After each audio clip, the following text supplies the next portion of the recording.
Imagine a virus so common that almost every child has it by the time they're 2 years old, but for decades, we had no reliable way to protect, the most vulnerable kids. That's the story of RSV, Respiratory Syncytial Virus. Mm. And you've probably never even heard of it until, well, pretty recently. That's true. RSV has really kind of flown under the radar for a long time, even though it's the most common cause of bronchiolitis and pneumonia in infants.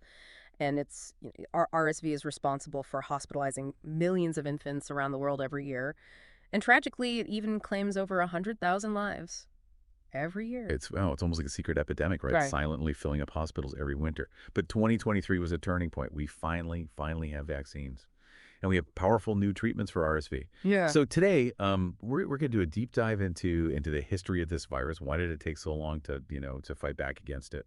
Well, to understand that, you have to go back. You have to go back to the 1960s. Scientists were working on, they developed a vaccine and they thought they had it, but instead of protecting children, it made the disease worse, much worse. Some children even died. That's terrifying. A vaccine that backfires. What went wrong? Well, the scientists, they used what's called a formalin inactivated version of the virus, and they thought, at the time this would be fine. They thought this would trigger a protective immune response, but it didn't. It actually triggered something called enhanced respiratory disease, or ERD, and instead of fighting the virus, the children's bodies overreacted, and that led to severe lung inflammation. So a well-intentioned effort had very tragic consequences. It makes sense that this would cast a long shadow over RSV research.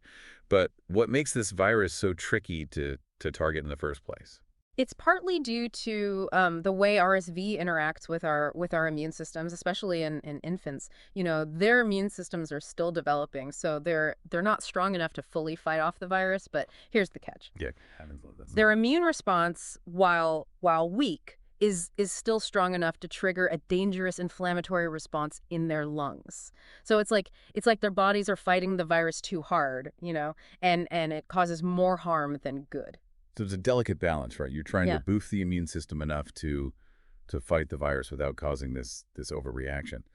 But before we get into the solutions, let's talk about who is most at risk from these severe complications. Sure. Premature infants are particularly vulnerable, as are children with underlying health conditions, Right. like heart problems or lung problems, and these conditions they make these children more susceptible to, the serious complications from RSV. So it's not just about the virus itself, but the individual's health status plays a huge role in determining how severe the illness will be.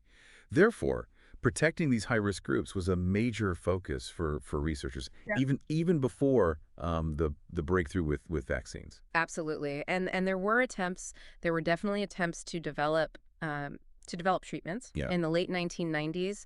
A monoclonal antibody called palivizumab. It was approved, and it offered some protection. It worked by directly targeting the virus. That sounds promising. What was the catch? Well, it was incredibly expensive, up to $6,000 per child Right. per season, and it required monthly injections. So it was a breakthrough for sure, but it wasn't accessible to everyone who needed it. So close, but so far. Yeah. But researchers, they knew that the key to truly defeating RSV was its F protein, this protein that allows the virus to fuse with our cells, and that's where it gets interesting. It does. Scientists knew that to trigger a strong immune response, they needed to target the F protein in its pre-fusion form. Hold on. Prefusion, you're gonna have to break that down for me. What's so special about this prefusion form? Okay. Think of the F protein like a key. It has a very specific shape, and that shape allows it to unlock and enter our cells. But this shape, the shape of the key, it changes. It changes once the virus has fused with the cell. So the prefusion form, it's like the key before it's been inserted into the lock. It's the form that our immune systems can best recognize and target. So the challenge was to stabilize the F protein in this prefusion form, so that the immune system could mount a strong defense against it. Did they succeed? Because it sounds incredibly difficult. They did succeed, and it was a monumental breakthrough. Using something called cryo-electron microscopy, scientists were able to finally visualize and stabilize the pre-fusion F protein, and this was back in 2013, and that really, it opened up this whole new avenue for developing vaccines and more effective Okay, antibodies. yeah. This is where it gets really exciting, right? This discovery, this is what paved the way for the vaccines that we have today. Precisely, the ability to work with the pre-fusion F protein that really revolutionized the field. But it still took time. It took a lot of research and a lot of persistence to translate that knowledge into actual solutions, and we'll delve into those next. You see, it's this understanding, this understanding of the pre-fusion F protein that allowed for the development of two vaccines for older adults, and this was in 2023. And both of these vaccines were remarkably effective at preventing severe disease. That's incredible. Decades of research, and it all culminated in these vaccines. But what about infants? The ones who are most at risk, were there any breakthroughs in protecting them? There was, and it was perhaps even more groundbreaking. Pfizer, they developed a vaccine, but it was specifically for pregnant women. Now wow, that's thinking outside the box. How does vaccinating a pregnant woman protect the infant? It works by providing protection in those crucial first few months of life. When a pregnant woman receives the vaccine, her body produces antibodies against RSV, and then these antibodies they're passed on to the baby through the placenta, and this gives them immunity while their own immune systems are still developing. That's amazing. It's like a head start on protection, Right. like a shield before they're even born. Yeah. But we've also talked about monoclonal antibodies, Hmm. which work differently than vaccines, right? What's the latest there? You're remembering palivizumab Yeah. when we discussed earlier, Okay. which was a step in the right direction, but it had limitations. It was expensive and it required those monthly injections. Yes, it felt like a partial victory. Yeah. But you said there's been progress on that front as well. There has been. There's a new monoclonal antibody. It's called nirsevimab, and this one is a true game changer. So palivizumab required monthly doses, right? But nirsevimab, it's just a single dose. A single dose can protect an infant for an entire RSV season. Wow. That's a huge improvement. Yeah. In terms of convenience and potentially cost. But who gets this new antibody? What's even more exciting is that it was approved for all infants, not just the ones who are considered high risk. Yeah. So this means that we now have the potential to protect a much larger population from the severe effects of RSV. So we have vaccines for older adults. Yeah. And we have a vaccine to protect infants through their mothers, and we also have a more effective monoclonal antibody treatment. It sounds like we finally have a robust arsenal against this virus, but are we truly out of the woods? Well, while these advancements are, they're remarkable and they offer so much hope, there are still challenges. There are definitely still challenges ahead. One of the biggest is ensuring equity and access. RSV, it hits low income countries the hardest, and we need to ensure that these vaccines and these treatments are affordable and readily available, globally. That's a crucial point. Scientific breakthroughs they're only truly meaningful if they reach everyone who needs them. Right. It's not just about developing the solutions, but making sure that they're accessible around the world. What else stands in the way of full protection? We also need to consider the infrastructure that's required for distribution and administration. Things like cold chain storage for the vaccines, and making sure that we have enough trained healthcare workers to administer them properly. And of course, there's the ongoing challenge of vaccine hesitancy and misinformation. That's right. We can develop the best tools in the world, but they're only effective if people are willing to use them. So how do we address this hesitancy and build trust in these new interventions? Clear and accurate information from trusted sources. That's vital. We need to partner with healthcare providers and community leaders and even social media influencers to disseminate factual information and to counter the misinformation about RSV and the safety and efficacy of vaccines. So it's a multi-pronged approach, right? Making sure that the treatments are affordable and accessible, and building robust robust healthcare systems and fostering trust through education and clear communication. So it's worth it, though, right? Considering what's at stake. Absolutely.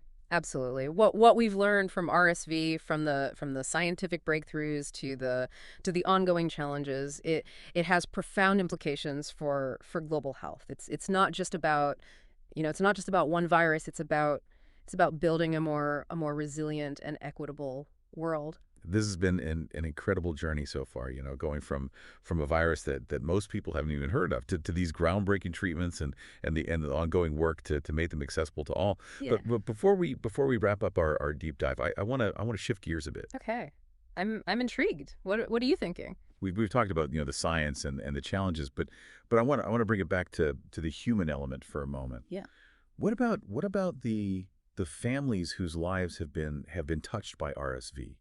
The researchers who dedicated their careers to finding solutions, the healthcare workers who've witnessed the devastating effects of this virus firsthand. That's such an important point. The story of RSV, it's about more than just, data and statistics. It's a story of human resilience and compassion and the pursuit of knowledge to alleviate suffering. It reminds us why we do this work and the profound impact that it can have on people's lives. It's a story of hope Yeah. and a testament to what we can accomplish when we combine scientific ingenuity with a commitment to equity and global health. But you mentioned that what we've learned from RSV has broader implications, right?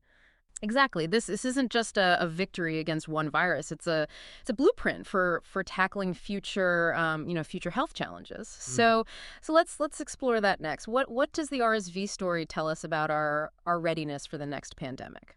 So as we wrap up our deep dive into RSV, let's zoom out a bit Yeah. and look at the bigger picture. What does this story, with all its triumphs and challenges, what does it tell us about our readiness for the next pandemic? It's a complex question. It really is. But I think RSV does offer some valuable insights. On the one hand, the rapid development of effective vaccines and treatments, it demonstrates incredible progress. I mean, we've seen unprecedented speed and innovation in this field, and a lot of it was fueled by a sense of urgency. So that's encouraging, right? We've shown that we can mobilize Yeah. and we can develop solutions quickly when faced with a serious threat. Yes, absolutely. But RSV also, it exposed vulnerabilities. Remember that failed vaccine back in the 1960s? That created a hesitancy that really slowed progress for decades. So we need to learn from those missteps, right? And be willing to take calculated risks and not let past failures paralyze us. That's a great point. Sometimes innovation requires bold steps and a tolerance for setbacks. But we can't let fear stifle progress. Are there other lessons that we can apply to future pandemics? Absolutely. The RSV story really, it underscores the critical importance of global equity. You can't just develop solutions. We need to make sure that they're accessible to everyone, regardless of where they live or their economic circumstances.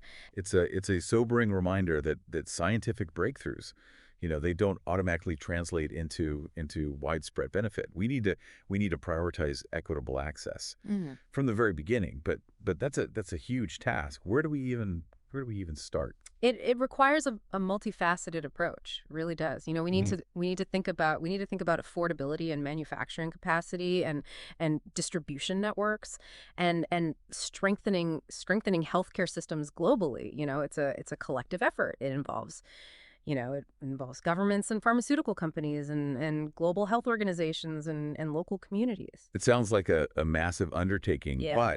but RSV shows us that it is possible. Hmm. But even with affordable and accessible treatments, Yeah. there's still the issue of public trust, right? Yeah. Exactly. We can have the best tools in the world, but they're ineffective if people aren't willing to use them. vaccine hesitancy and misinformation, I mean, they remain significant hurdles. We need clear communication from trusted sources, and it needs to be tailored. It needs to be tailored to different communities and cultural contexts. So it's not just about the science. It's about communication and education and building trust. It's a reminder that science and society they're inextricably linked. Precisely, and that's a key takeaway from our RSV deep dive. It's a story about science, yes, Yeah. but it's also a story about humanity. It's Yeah. about our ingenuity and our resilience and the ongoing challenge of ensuring that everyone benefits from scientific progress. As we've gone through all of this, I've realized something. The RSV story, it isn't over. It's still unfolding. We've made tremendous progress, but there's still work to be done, and that leads me to a final thought for our listeners. I'm all ears. Now that we have these incredible new tools to fight RSV, the question becomes how do we ensure that they reach every child who needs them, both here and around the world. It's a question of science, but it's also a question of ethics and access, and the kind of future that we want to build, and that's something for all of us to ponder. That's a powerful and important message to leave our listeners with. Thank you for guiding us through this deep dive. And to you, our listeners, thank you for joining us on this exploration of RSV, from tragedy to triumph, and the ongoing quest for a healthier future for all. Until next time, stay curious.